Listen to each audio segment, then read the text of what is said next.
Bien-aimés dans le Seigneur, nous vous bénissons tous dans le nom de notre Seigneur Jésus-Christ de Nazareth. Je voudrais vous partager à travers cette courte vidéo sur une thématique que je considère très importante pour la vie de l'homme sur la terre. C'est 3 moyens ou 3 manières pour accéder aux bénédictions divines des familles. 3 moyens ou 3 manières ou 3 méthodes spirituelles pour accéder aux bénédictions divines des familles. Quand nous lisons le livre de Genèse, Dieu bénit un homme, il déclare des promesses sur un homme qu'on appelle Abraham. Il dit à Abraham que toutes les familles de la terre seront bénies en toi. En réalité, Dieu bénit, dépose des bénédictions que les hommes peuvent recevoir au niveau de chaque famille. Que ce soit votre famille bien-aimée, que ce soit ma famille, Dieu a déposé des bénédictions. Il appartient maintenant à ceux qui sont spirituels de découvrir par quels moyens, par quelle méthode accéder à ces bénédictions.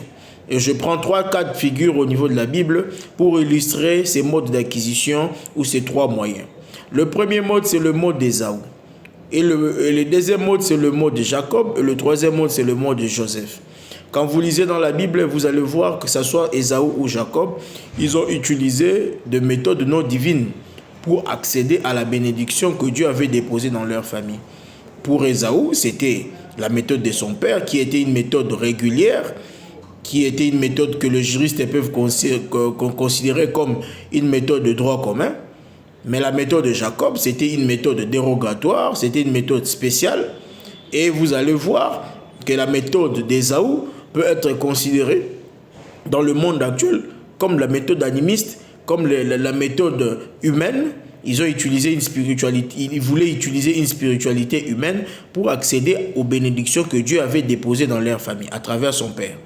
Mais il s'est fait duper par la méthode dérogatoire qu'on peut considérer comme une méthode occulte, comme une méthode sorcellérique de la mère de Jacob pour contourner la méthode humaine ou régulière qui était installée par son père. Et Jacob va accéder à cette bénédiction. Et de l'autre côté, dans un cas bien précis, c'est la méthode de Joseph. Joseph utilise une méthode divine pour accéder aux bénédictions divines que Dieu a déposées dans des familles.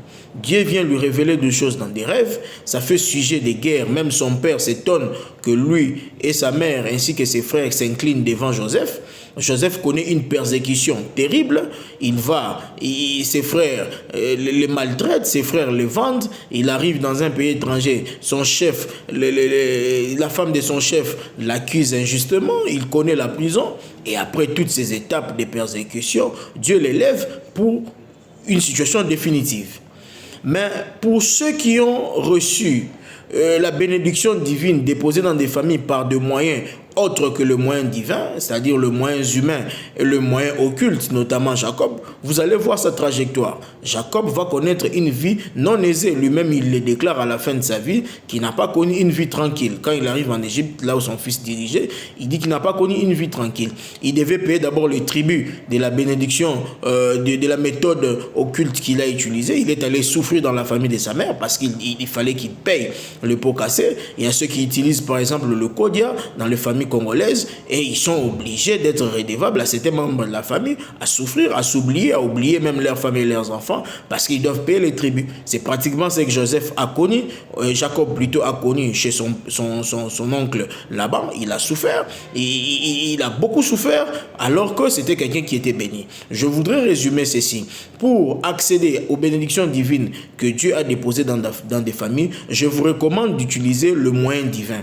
Le moyen divin, c'est vrai qu'au début, vous pouvez connaître des souffrances, des persécutions, mais quand vous accédez à ces bénédictions par le moyen divin, sachez que vous allez vivre ce que la Bible dit, la bénédiction de l'Éternel, c'est celle qui enrichit et ne se fait suivre d'aucun chagrin. Mais si vous utilisez des moyens humains d'Ésaü, vous pouvez vous faire duper. Vous utilisez des moyens de Jacob, vous allez souffrir et avoir des bénédictions pour lesquelles vous n'allez même pas jouir de cela. Vous n'aurez pas de nuits aisées, vous n'aurez pas de journées faciles, vous n'aurez que des journées pénibles, des travaux durs, alors que vous avez une possession importante. Choisissez aujourd'hui quels moyens voudriez-vous accéder aux bénédictions divines que Dieu a déposées dans des familles de la terre. Si vous voulez utilisez les moyens non divins, vous allez souffrir, vous allez connaître des souffrances atroces tout en ayant ces bénédictions. Mais si vous utilisez le moyen que Dieu lui-même a prévu, le moyen de connexion par le Saint-Esprit que Joseph avait utilisé,